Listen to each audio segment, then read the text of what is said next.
Hi, I'm Eden, and the message I'm so blessed to share with you guys is called Where Do I Belong? Okay, so how many of us have walked into a room and just instantly felt like we didn't belong?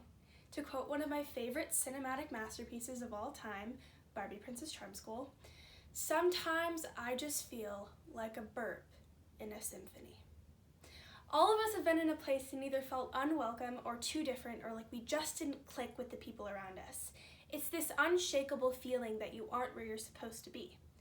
Luke 19:1-4 says, "Then Jesus entered and walked through Jericho. There was a man there named Zacchaeus. He was the head taxman and quite rich. He wanted desperately to see Jesus, but the crowd was in his way. He was a short man and couldn't see over the crowd, so he ran on ahead and climbed up into a sycamore tree so he could see Jesus when he came by. When Jesus got to the tree, he looked up and said, 'Zacchaeus, hurry down. Today is my day to be a guest in your home.' Zacchaeus scrambled out of the tree, hardly believing his good luck, delighted to take Jesus home with him. Everyone who saw the incident was indignant and grumped, 'What business does he have getting cozy with this crook?' Now I'm 5'2", so I know how hard it is for a short person to climb a tree, and the average height of a sycamore tree is 100 feet tall. Zacchaeus was desperate to see Jesus, and he was completely out of options. Verse 8 says, Zacchaeus said, 'I give half my income away to the poor, and if I'm caught cheating, I pay 4 times the damages.'"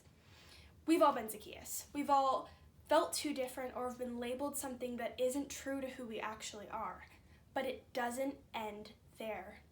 Jesus said, "Today is salvation day in this home. Here he is, Zacchaeus, son of Abraham, for the Son of Man came to find and restore the lost." Jesus knows us more intimately than we could ever even hope to know ourselves. He saw Zacchaeus' heart and knew his true intentions.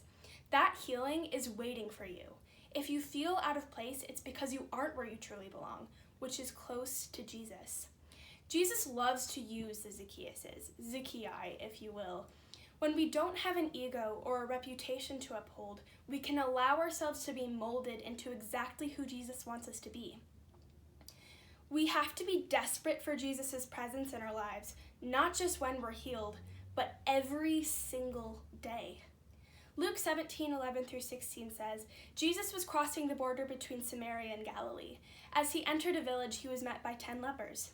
They kept their distance and cried out to Jesus, "Master, Master, have mercy on us."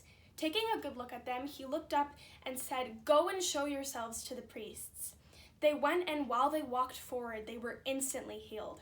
One of the lepers came back kneeling at Jesus' feet, shouting his gratitude. But he kneeled at Jesus' feet, so grateful, and he was a Samaritan. The other 9 lepers got so caught up in the healing that they forgot the doctor. We have to have humility, or it completely defeats the intention of testimony, which is, hey, I've been there too, and there's deliverance because God brought me through it. We have to remember what it was like to be Zacchaeus. It's easy to get apathetic.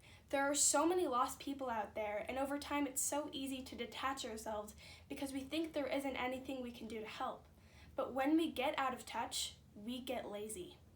It's time to get worked up about Zacchaeus. God put you through that time of feeling lost so you could get direction and then give directions.